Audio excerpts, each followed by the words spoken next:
بسم الله الرحمن الرحيم. أهلا بكم في قناة تفسير أحلام والرقية الشرعية. النهاردة هنتكلم مع بعض عن رؤية السفر، وبالأخص لما يشوف الراعي إنه يسافر لليابان. هنتكلم عن السفر لليابان أو رؤية اليابان بشكل عام. هنعرف أهم البشارات اللي بتحملها لينا رؤية السفر لليابان. أولا، السفر لليابان من الرموز اللي بتكون في الغالب بتحمل بشارات وبتكون من الرؤى المحمودة. أولا، رؤية السفر لليابان بشارة بتغييرات هتحصل في حياة الراعي. التغييرات دي هتكون تغييرات إيجابية وتحول في حياة الشخص للأفضل وللأحسن. السفر لليابان كمان بشارة بدخول الراعي لمرحلة جديدة في حياته، وكمان بداية حياة جديدة هتكون أفضل من السابق، وهتكون كمان بتحمل خير كتير ليه. السفر لليابان بشارة بتحقيق أمنيات وبتحقيق طموح وبتحقيق هدف كان الرائي بيسعى إنه يوصله. السفر لليابان برضو من الرؤى اللي بتبشر الشخص بأن هو هياخد قرارات. القرارات دي هتكون قرارات صائبة وهتعود عليه بمنفعة.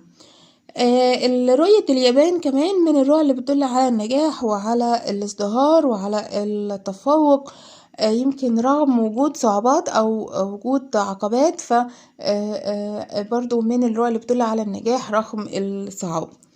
كمان السفر لليابان من الرؤى اللي بتدل على حظ سعيد للرائي في الفترة القادمة. أحيانا بيدل على خلاص الشخص من أشخاص شوية كانوا حاقدين عليه أو كانوا بيتمنوا له الشر أو بيدبروا له ضرر. السفر لليابان كمان بشارة برزق ومال هيحصل عليه الرائي في الفترة القادمة. الفتاة العزبية لما تشوف انها مسافرة لليابان فبشارة ليها بالزواج من شخص هيكون ميسور الحال، وكمان هيكون في تغييرات إيجابية في حياتها. السفر لليابان للمرأة المتزوجة كمان بشارة باستقرار وبراحة وبتفاهم. كمان أحيانا بيدل على الحمل لو هي يعني بتسعى لحمل. السفر لليابان بالطيارة، لما يشوف الرائي ان هو مسافر اليابان بالطيارة فبرضه من الرؤى اللي بتدل على حدوث تغييرات وحدوث أمور أو أحداث مفرحة في حياة الرائي، سواء من الناحية الاجتماعية أو من الناحية العملية. السفر لليابان كمان بشارة بتحقيق الرائي أمنيات ووصوله لهدف وتحقيقه لهدف يمكن كان يعني تحقيقه بسرعة وبدقة. كمان لما يشوف ان هو مسافر بالطيارة فمن الرؤى اللي بتدل على توليه منصب وتوليه مكانة هيحصل عليه او منزلة هيحصل عليها بين الناس. احيانا بتدل على مكانة، والمكانة دي هتديله مميزات وهتعود عليه بمنافع، سواء منافع شخصية او منافع مالية. كمان السفر لليابان بالطيارة فمن الرؤى اللي بتدل على تغلب الرائي على صعاب أو على عقبات كانت بتواجهه عشان يوصل لهدف أو يوصل لتحقيق حلم معين. الفتاة العزباء برضو لما تشوف ان هي مسافرة لليابان بيكون بشارة ليها بدخولها مرحلة جديدة في حياتها. المرحلة دي هتكون فيها خير وهتكون فيها سعادة. السفر لليابان أحيانا بيدل على حصولها على منصب لو كانت هي بتعمل، فحصولها على منصب وحصولها على مكانة مرموقة. لو كانت عاطلة أو بتسعى لفرصة عمل فبيكون بشارة بحصولها على فرصة عمل مرموقة. أحيانا كمان زي ما قلنا بيدل على ارتباطها بشخص هيكون ليه منصب وهيكون ليه مكانة، وهيسبب لها أو هيوفر لها حياة فيها رفاهية وفيها ثراء. لو كانت الفتاة لسه بتدرس أو يعني في مرحلة الدراسة فبرضه بشارة ليها بالنجاح وبالتفوق. السفر لليابان للفتاة العزباء برضه بشارة بسعادة وبراحة نفسية وباستقرار وكمان بحظ سعيد.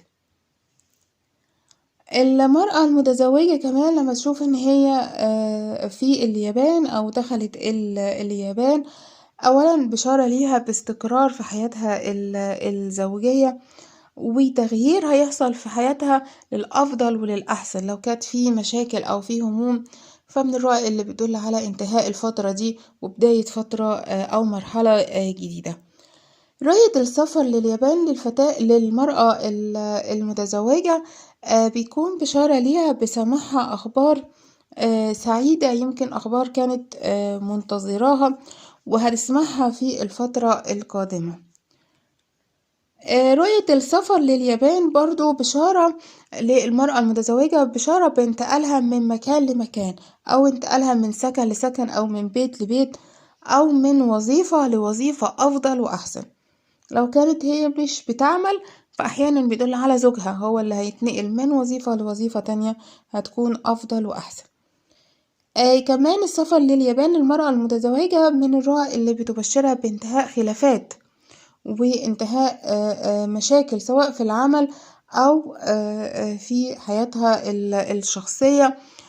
برضو من الرؤى اللي بتدل على انتهاء متاعب أو مشاحنات كانت بتمر بيها. السفر لليابان بيكون بشارة برضو برزق وبمال كتير هتحصل عليه، ويمكن المال ده أو الرزق ده هيكون قادم ليها أو قادم لزوجها في الفترة القادمة.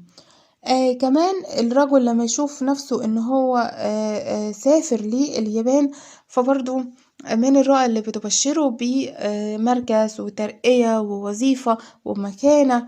لو كان هو عاطل، فبرضو بشارة ليه بحصوله على وظيفة مرموقة. السفر لليابان لو كان هو تاجر أو بيمتلك عمل تجاري، فبشارة بتحقيقه أرباح وتحقيقه مكاسب وكمان نجاح في التجارة. السفر لليابان للرجل برضو ده نجاح وتفوق، سواء في عمله أو في دراسته لو كان هو لسه بيدرس. ده كده باختصار أهم البشارات اللي بتحملها لينا رؤية السفر لليابان. بتمنى ان يكون الفيديو عجبكم. لو في اي سؤال او استفسار اكتبولي تحت، انا ان شاء الله هرد عليكم. بشكركم جدا واشوفكم ان شاء الله في فيديو جديد. مع السلامة.